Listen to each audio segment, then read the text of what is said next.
नमस्कार दोस्तों, मैं वैष्णवी, मैं पूनम, पूजा। सबका भैया स्वागत है, वंदन है, अभिनंदन है। वैष्णवी, पूनम, पूजा सब जन सब ही है और सबका स्वागत है। एक बहुत प्यारा सा कजरी गीत सुनावे चलते ही तुम्हें सबका, और सीजन अबाउत या कजरी गीत का है। आप सब गीत का सुनिए और कमेंट करके बताइए गीत कैसे लाग। हमरे पूजा दीदी का है और पूनम बहनी का है, पति देव परदेश में है। कहा था। अब देखा हम सभी का कहा था ही वही ना कहा था, मैं सब यही सब कहती हैं। देखा कहती हैं, तनी गीत सुने और कैसे लाग कमेंट करके जरूर बताइए। चलो सुनो। हंसी के बोला मोर सजनवा तनी माना हमारो कहनवा ना।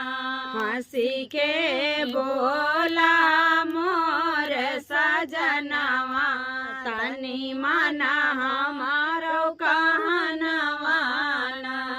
हंसी के बोला मोर सजनवा तनी माना हमारो कहनवा ना।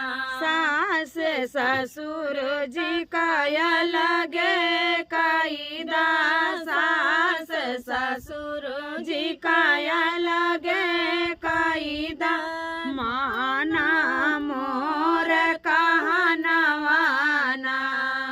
देवरा से कायदा पानी मैया पुना मजा बरतनवा ना। अरे देवरा से कायदा पानी भरला मैया पुना मजा बरतनवा ना। हंसी के बोला मोर सजनवा तनी माना हमारा कहनवा ना।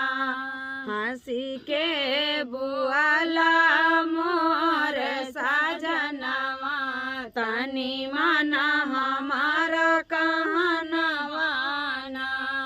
काम भूत कुछ नहीं करब, काम भूत कुछ नहीं करब, बैठी रहब आंगनवा ना।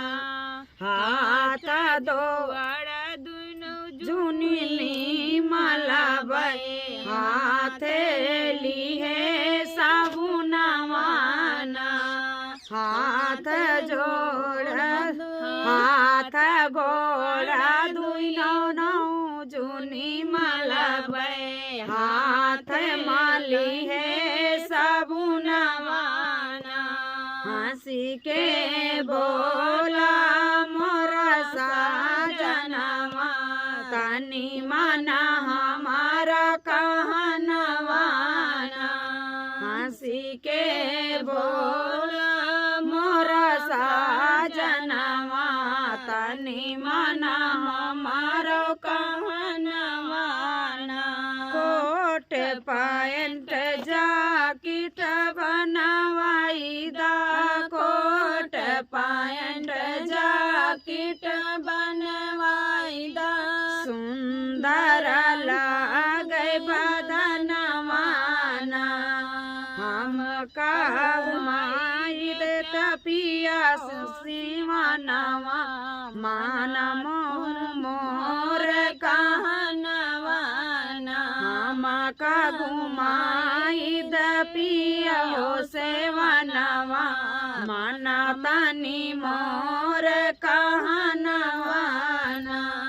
हंसी के बोला मोर सजनवा तनी माना हमारो कहनवा ना।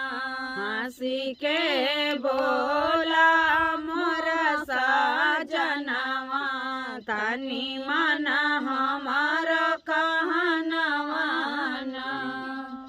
तो भैया गीत कैसा लगा आप सबका तनी कमेंट करिए, फुल वाच के साथ सपोर्ट करिए।